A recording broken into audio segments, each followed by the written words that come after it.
Hi, I'm Randy Wooden, and welcome to another in our Edge Library series, this time talking to baby boomers and dealing with that difficult question that comes up in most all interviews, which is, what are you looking for, money-wise? What are your requirements? That sort of thing. So let's talk about that. First of all, it sort of depends on when that question comes up. Let me explain. If it happens early on, very often it's kind of a screen-out device. And coupled with the you're overqualified stereotype that a lot of boomers face, it's pretty much sort of a, okay, let's get to the point, cut to the chase. Look, do we need to even keep talking here? So it's not in your interest to answer the question early on. Well, maybe you feel like it would be if you just want to cut it short, but let's assume that you want to continue with the interview and ultimately see if the job could be something you might enjoy. After all, you might be open to working within their salary range, and you just don't want to get screened out simply based on dollars. Whether it's dollars you're looking for, not knowing the job entirely, or dollars that you used to make, and they look at that and say, hey, this guy's too expensive. By the way, we'll cover that in another library series dealing with the salary history question. But let's assume, for example, now this question arises at the end of the interview, toward the end. They ask you, what are you looking for? That's a buying signal, in my view. They're saying, I like what we've talked about. Gee, before we get too much farther along here, I really like this guy, and I need to find out if we're still in good shape with him. So it's a good thing if it happens toward the end. Now, let's look at an analogy for a moment. I've used this for years. It works well. Think about this. A stoplight. You've got a red light, yellow light, and a green light. In traffic, green light means go. Yellow is slow down, deal with it, kind of look around, see what's going on. And red means stop, don't go anywhere until the circumstances have changed. So, question comes up, they ask you, what are you looking for? Green light would be essentially dodge the question and change the subject. So it would be, well, I'm sure we'll be able to work something out. I like what we've talked about. And I'm sure we'll be able to arrive at something and then change the subject to ask them maybe a clarification question on something they brought up earlier. You could also go with the, well, I look to certainly be paid based on the scope of the duties and weighing that with my experience. I'm sure we'll be able to work something out. Let me ask you about, and then change the subject. Now, the yellow light is where you actually want to address the question slightly. You're still dodging it, but you have to address it with a cushion and then turn around and ask them what they had in mind. By the way, a cushion is something that we've talked about in our other workshops and also in other library series. So it's out there, but a cushion is a great buffer tool to use in conversation. So the yellow light comes up. They ask you, what are you looking for?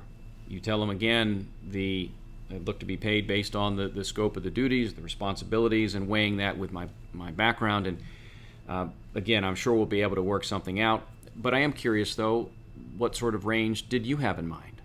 So you've turned it around and asked the employer, hey, what kind of range do you have? Now, that may work. They may tell you what the range is. If they do, and hopefully the range is okay for you, then you just smile and nod your head and move on. Now, if they ask again, what are you looking for, and you feel like you've got to give them an answer, and again, you don't want to be argumentative and evasive, so maybe you go right from the yellow light or the green light to the red light and just skip that center answer. Anyway, you're at that red light analogy now, so you've got to stop and deal with it. You know by now, as the interview has gone along, you have a pretty fair idea, you think, of what this job is likely to pay. Not what you hope it might pay, but what you really think it should pay based on your knowledge of the industry, the company, the job content, your experience level, all of those things factored in. You kind of go like that and you make the best guesstimate that you can, but it is a guesstimate.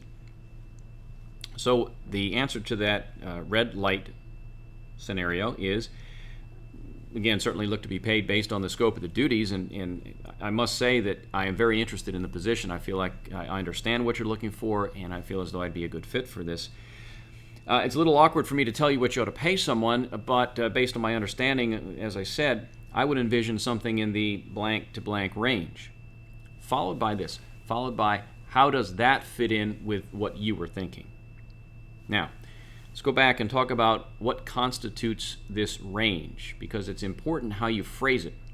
Worst thing you can do is name a specific number. Somebody says $75,000. That's a line in the sand, and it's very difficult to move off that in one direction or the other.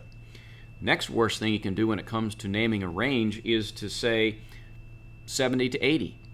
The reason is that the employer didn't hear 80. Didn't hear that.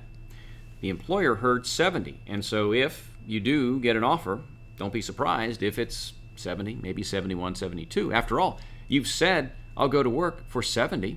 That's the bottom threshold that you gave them. So to combat those things, what I'd prefer you do is give a range phrased with words such as mid, low, high, upper, that sort of thing. Or even in the, let me explain, in the 70s. Or you could say, let's say you feel the job should pay maybe mid-70s or 75-ish. You could say mid-70s to mid-80s. Again, where you think the job should pay, the bottom of your range needs to be at or slightly above that number. Mid-70s to mid-80s. The reason you want to have mid or low or high or upper is to create what I would call wiggle room for you. You don't want to get pinned down with a worst case specific number, or to have a range where they're hard numbers and they focus on that hard number on the low end. So that's my advice when dealing with the money question. Red light, yellow light, green light. It's a progression. And if you can develop that structure in handling that question, I think it will help you. That's going to wrap it up for this segment in our Edge Library series, talking about baby boomers and dealing with that money question. I'm Randy Wooden. Thanks for watching.